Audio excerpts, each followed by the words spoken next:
जवान जय किसान। मैं प्रदीप सिंह शेखावत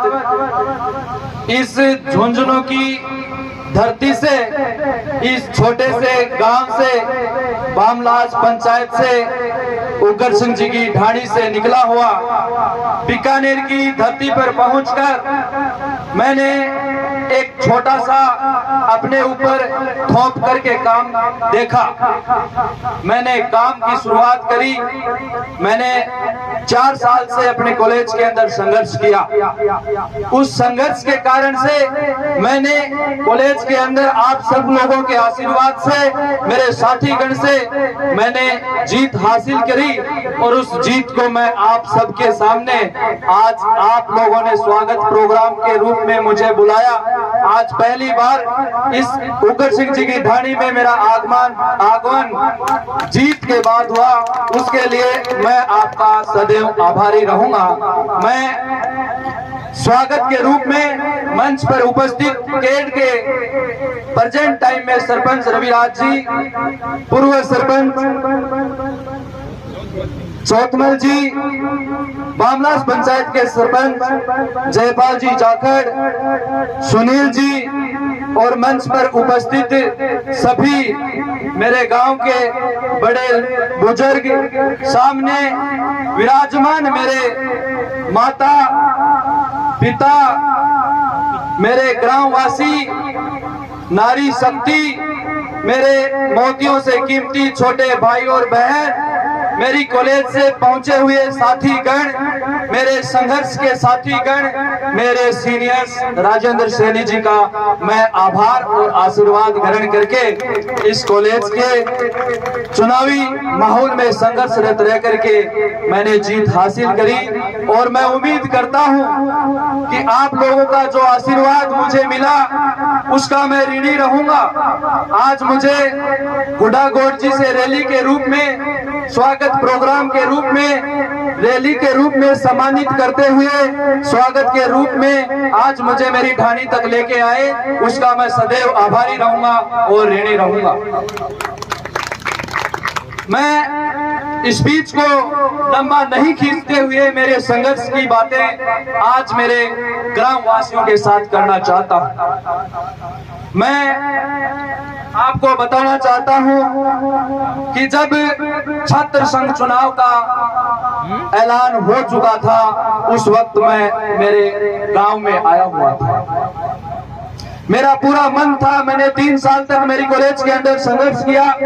छात्र हित में, छात्र शक्ति को साथ में लेकर के एक एक छोटी छोटी चीजों पर मैंने संघर्ष किया। लेकिन दरअसल कुछ घर की ऐसी प्रॉब्लम जो मुझे यहाँ रखने को मजबूर कर रही थी और मैं यहाँ रहा भी। इसी बीच छात्र संघ चुनाव का ऐलान हुआ और मेरी कॉलेज के अंदर अलग अलग नेता अपना ग्राउंड बनाने के लिए तैयार थे।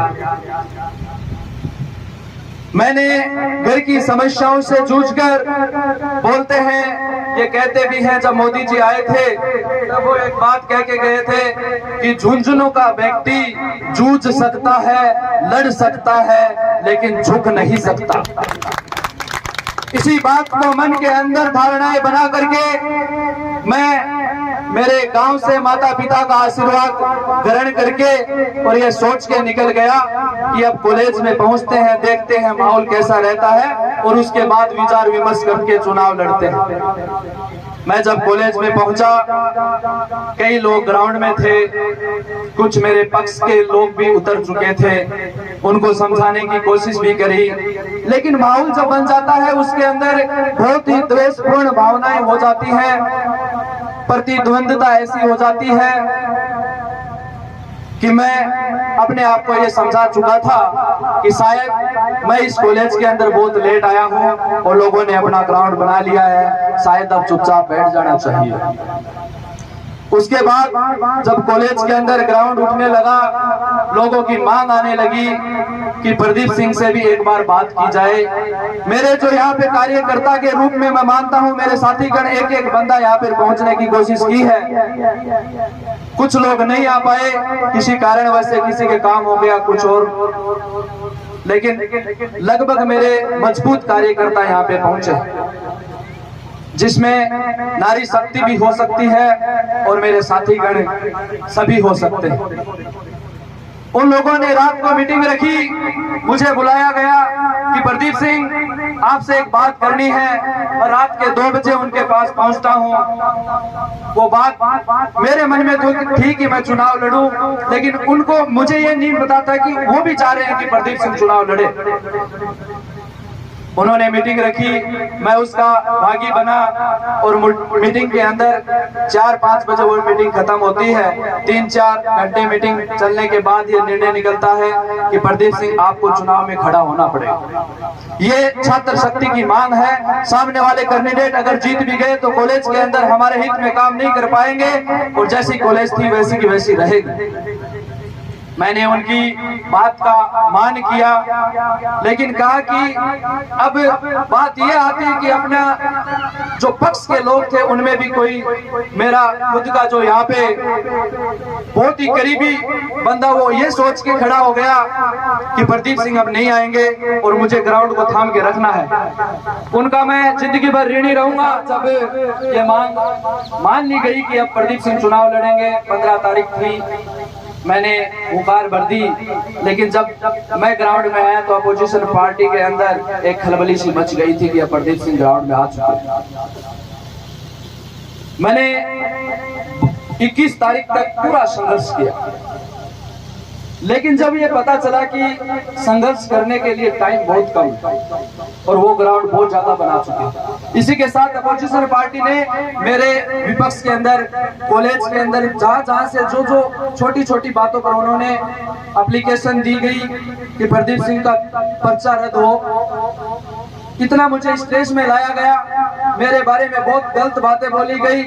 मैं चुपचाप सहता गया कि वक्त आने पर जवाब मैं नहीं, मेरे साथीगण अपने आप दे देंगे।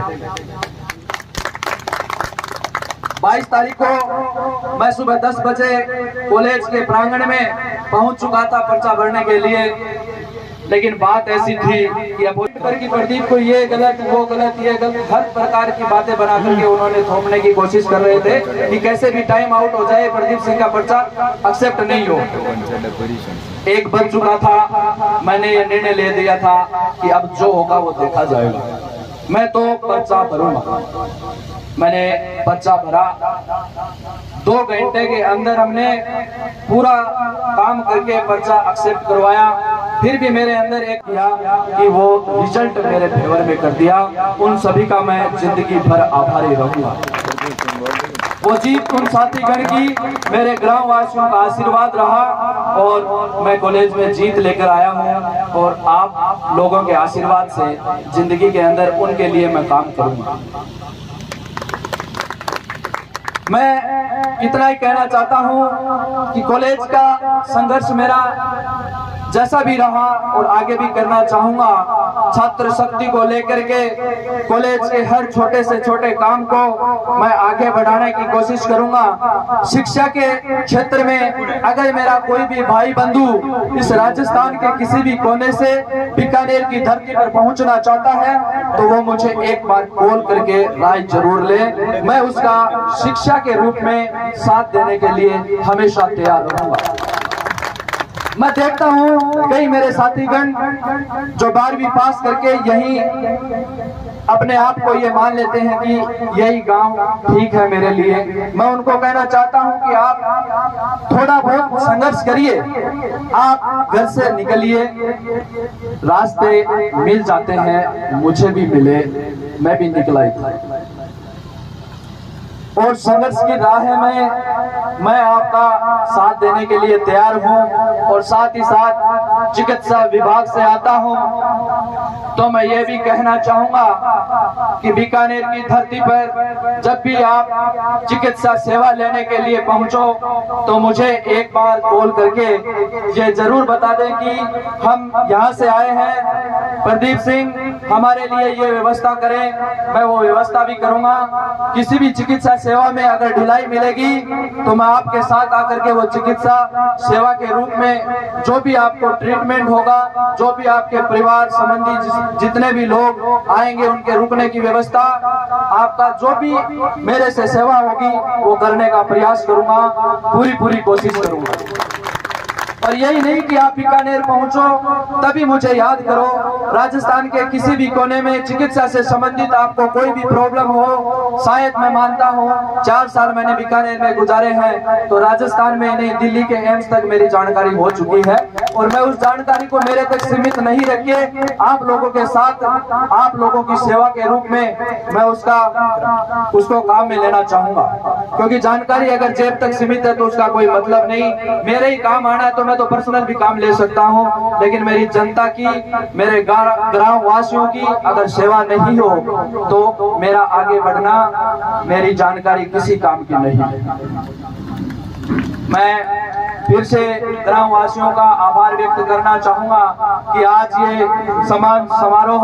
स्वागत प्रोग्राम मेरे लिए रखा गया, आप सब लोग पहुंचे। मैं आपके पैर सबके अगर नहीं छू पाया हूं तो इस मंच के माध्यम से सबका आशीर्वाद पैर छू करके करना चाहता हूं, और आपका आशीर्वाद सदैव बना रहा तो इस ढानी का राम मैंने बीकानेर की धरती पर ही नहीं फहराया है। जबकि मैं जयपुर में अभी थोड़े दिन पहले 4 तारीख को एक मीटिंग थी क्षत्रिय युवक संघ की, उसमें भी राजस्थान के सभी अध्यक्ष पहुंचे थे, उनके बीच में भी हमारे गांव का नाम गया है कि उग्र सिंह जी की ढानी बामलास उडागोड़ जी से कोई बंदा बीकानेर की धरती पर जीता है। मेरे में काबिलियत है कि मैं सबका साथ लेकर के विकास करवाना चाहता हूं और कर सकता हूं, उनका साथ रहे तो मेरे साथ हर जाति का हर बंदा साथ अब भी साथ आया है और वहां भी एक कदम से कदम मिला करके मेरे साथ काम किया। मैं किसी मेरे जाति विशेष पर किसी के रूप में चुनाव नहीं लड़ा, मैं केवल मेरे चेहरे पर, मेरे साथीगण के मांग पर चुनाव लड़ा और उस मांग पर खरा उतरने की पूरी कोशिश भी करूंगा। और पढ़ाई के साथ साथ मैं मेरी जिंदगी के अंदर छात्र राजनीति, छात्र संघ चुनाव में अगर अध्यक्ष बना हूं तो छात्र राजनीति में भी छात्र हित में काम करने की पूरी कोशिश करूंगा। ये मेरा खुद का मत मान सकते हो और मेरे ग्राम वासियों का संस्कार और आशीर्वाद मान सकते हो। मैं यही कहना चाहूंगा कि कोई भी काम छोटा या बड़ा नहीं होता, करने के लिए बस एक मन के अंदर चिंगारी उत्पन्न करनी होती है कि इस नदी की धार से ठंडी हवा आती तो है, नाव जर्जर ही सही पर लहरों से टकराती तो है,